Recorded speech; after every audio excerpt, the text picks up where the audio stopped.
ประตูจะตั้งเตะเราส่งเพื่อนขึ้นไปเลยตอนนี้ไม่ลูกนี้ออกไปที่โกมจะเป็นคนทุ่มลูกลูกเร็วทันทีหมายเลข 9มองซ้ายขวาแล้วเอ็นช้าไปดึงตีนช้าลงหมายครับตัวเล็กของเชโกมหมายเลข 11ตัวเล็กของเชโกมหมายเลข 17ตกไปแล้วชนดเป็นฝ่ายได้ลูกทุ่มนะครับหมายเลข 10เชโกมหมายเลข 11จะเป็นคนทุ่มนะครับหมายเลข 7เพื่อนหลับไว้กลับมาแย่เล่นไม่ใครออกกันครับคุณเยี่ยมไปอยู่นี่ออกไปนะครับหมายเลข 9ของเจ้าเองจะเป็นคนทุ่มหมายเลข 3นะครับกลับมาทุ่มเปลี่ยนใจเป็นงานแท้แล้วครับคาดว่าจะทุ่มไกลตามสูตรทุ่มเข้าไปหน้าประตูนะครับโบงถูกเชือกโบกออกไปเชโกม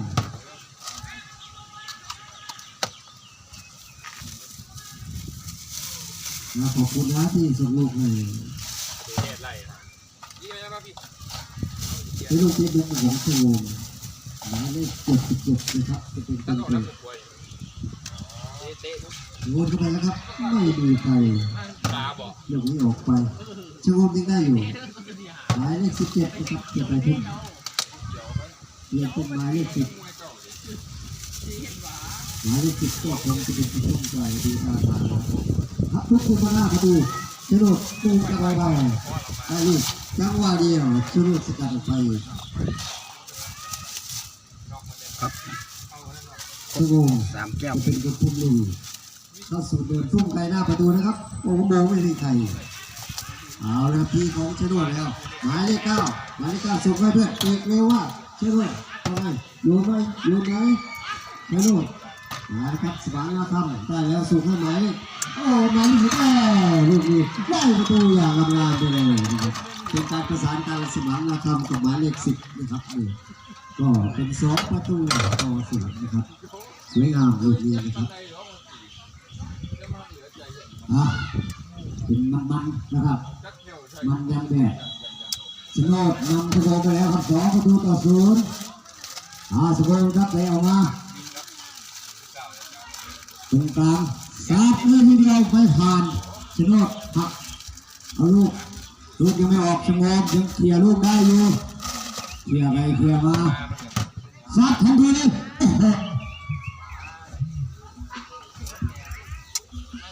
ออกไปอะไรยุดจุดเดียวลูกเมื่อกี้นี่ก็เสียวแวบเพื่อกันประตูกับประตูมันคนรักษาประตูกับประตูมันซ้ำกันไม่เข้าเนี่ยประตูชโนดแต่รอมาถึงหน้าประตูของชโนด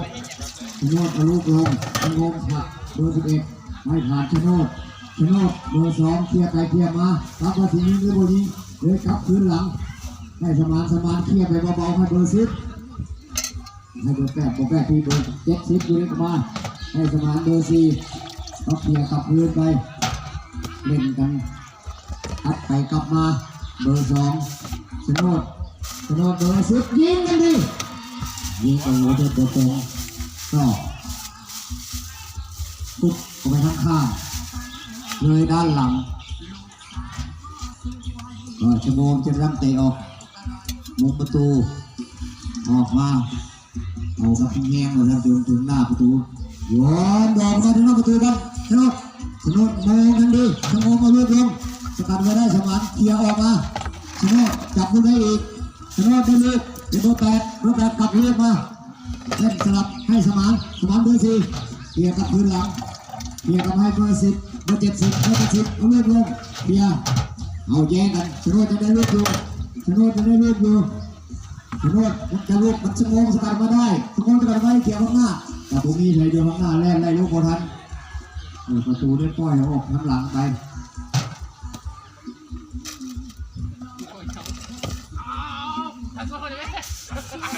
ว่าประตูลูกนี่ สักอุ้ม2 ลูกเลยแปะใส่ข้างๆห้องมาอุ้มลูกสุดยอดเด็กออกมาใส่ชโนดก็รับลูกเอาลูกลงแปะเบาๆเกี่ยเล่นไปลอยลำมาแล้ว2 ประตูชโนดไปลูกเกี่ยกันมาเกี่ยเอาลูกไปแล้วเลยสูงลูกมาเลยเจ้าหน้าไปเลยเกี่ยกันมา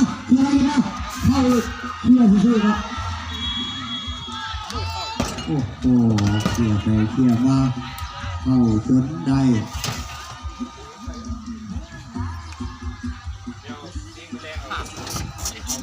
เอาละเกี่ยกันเล่นๆนะไปแล้วครับ3 ประตูต่อ 0ชโนดนำจะมองเป็นล่างแล้วนะครับผู้ตัดสินชนะเลิศกับบ้านคำเท่าหมู่ที่2เป็นล่างแล้วเย้ชนะทันทีออกหลังไปผู้ตัดสินที่3ทำไมกับคำทองเราก็เห็นสีล่างอยู่นะครับคิดว่าคงไม่พลาด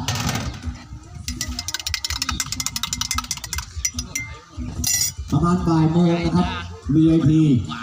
ลงสนามว่าเขาจะได้เอาคู่ชิงที่